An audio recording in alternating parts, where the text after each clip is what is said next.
Should you buy the iPhone 15 Pro Max? Well, with the past 10 days of using my 15 Pro Max in controlled tests as well as for everyday shots, right? Do I think that this smartphone is worth the price tag? Would I reconsider using it to shoot our reels instead, or even those of our clients? Or maybe even replace all our professional cameras with this phone? And so to you, should you buy an iPhone 15 Pro Max for your video needs? Well, let's find out in this video.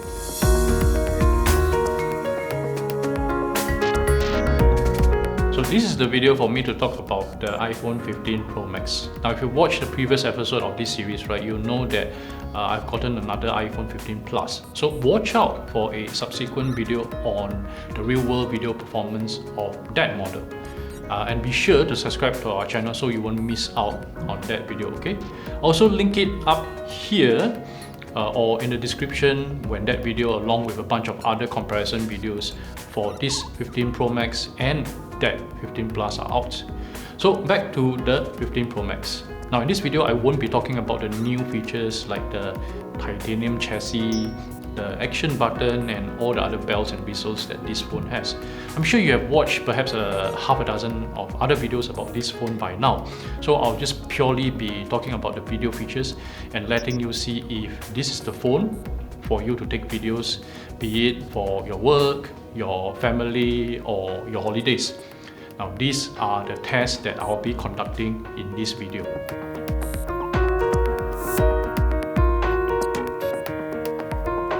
So in addition to this performance test, right, I'll also share with you my take on whether you should get this smartphone for its video capabilities. So be sure to watch all the way till the end. But first, let's take a look at the normal video mode. Now on this mode, you cannot select the advertised 28mm or the 35mm additional lenses. Those are only for photo mode. You only have the 0.5x, the 1x, 2x and the 5x for video. So anyway, here are the recordings of what you see on these available lenses.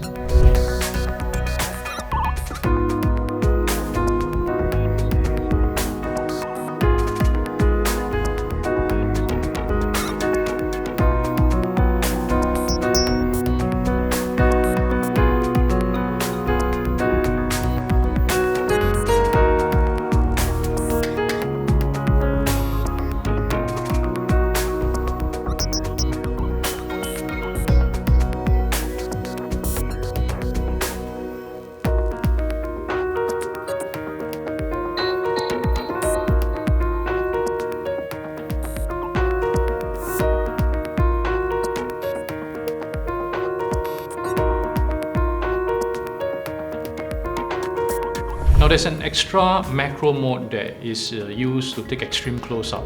This is what this mode is capable of.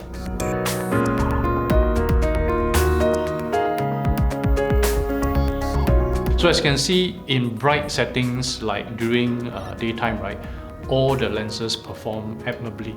Whether it is for people or for landscape shots or even for macro shots of plants and flowers, right, I think they are more than adequate to be used on social media videos. But when there's not enough light, oh boy, the performance simply falls apart. I mean, if you are shooting these videos for your own keepsake, then yes, maybe they are good enough. But I don't think these shots can be used for our clients or even our own videos for my business. Simply put, right, no matter how good smartphone cameras are today, their sensors are still tiny compared to a real-world camera sensor. And really there's no magic when it comes to real-world physics in terms of the size of the sensor, even with Apple's wizardry in software today. Next, let's talk about the 5x lens, which is Apple's longest lens yet.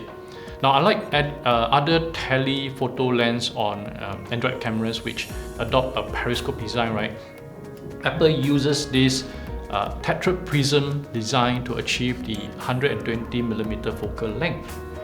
Now, to be honest, right, at several concerts in the past, I was extremely let down by my puny 2x lens on my old 12 Pro Max.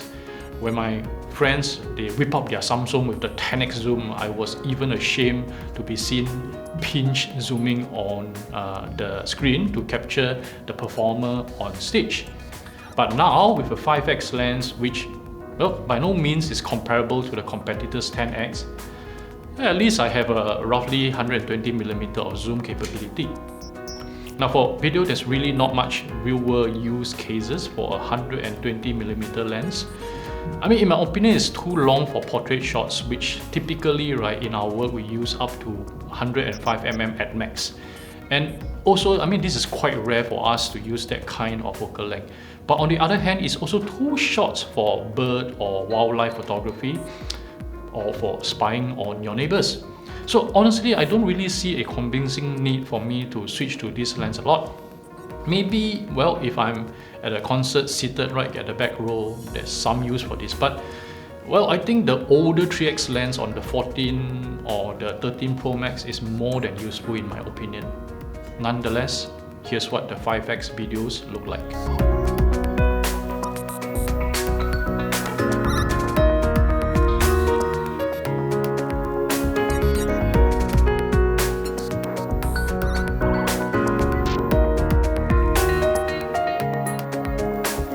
Now, let's talk about capability of this 5x lens on the 15 Pro Max is when it is paired with the action mode.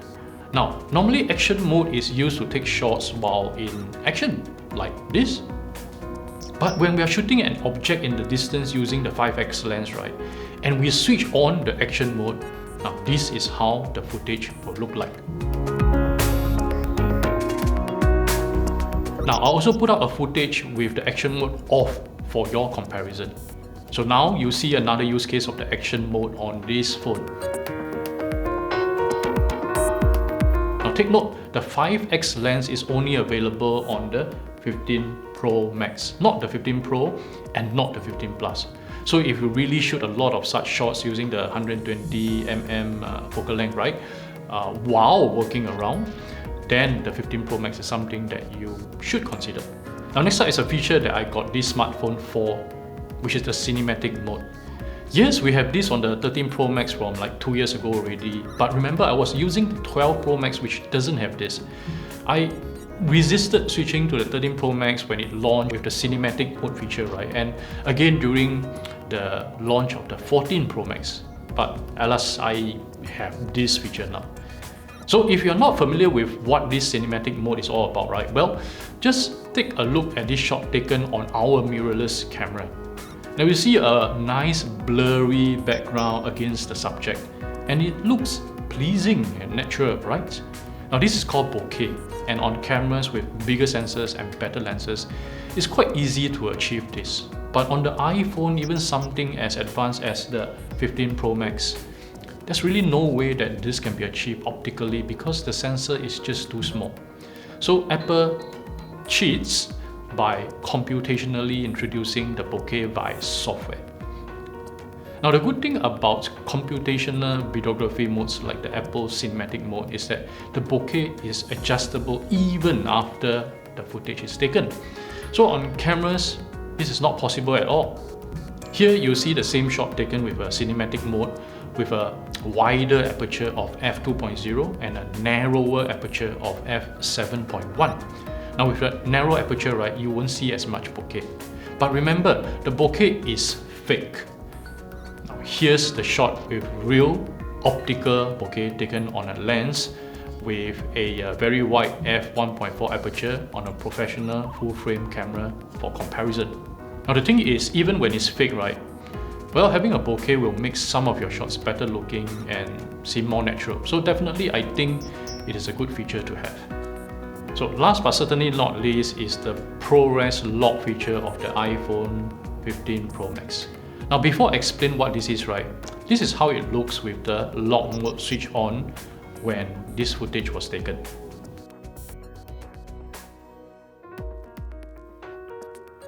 And this is the normal SDR or standard dynamic range mode that's available on all phones.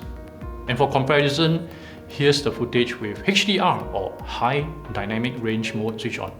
Now, depending on the screen, this HDR mode might come out as too overexposed for you. And that's the issue. I mean, with the previous iPhone Pro Max models, right, we only have the SDR and the HDR modes. What these modes control is actually the dynamic range, or simply put, how bright and how dark can the sensor capture. So in HDR, the sensor opens up more so that we can see brighter whites and darker blacks.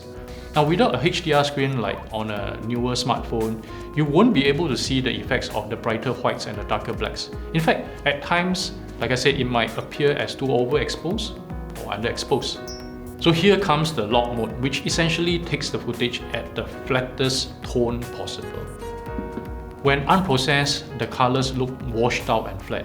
But this also means that we as professional editors, right, we have more control during editing.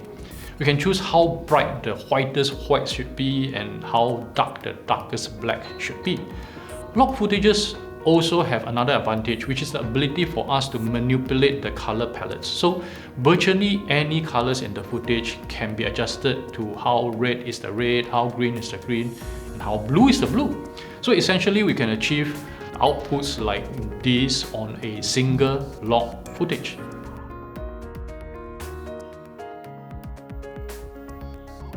So in the past, this log profile is only accessible to professional cameras like this one. So in more recent years, action cameras and drones also get this capability. But it is only now that the iPhone have this. So for professional videographers who are serious in editing or what we call color grading, this log mode is really a big plus to have. So in summary, should you buy the iPhone 15 Pro Max for its video capabilities? Well, I reckon functionality-wise, only maybe 1% to maybe 2% of people would really use all the video features that are available on this smartphone. Also, very few people I know will ever use the cinematic mode or the ProRes log mode. And the action mode, right, is not really something we use every day. I mean, how often do you run around with an iPhone? For that, you probably use an action camera like a GoPro or the Insta360 Go, right?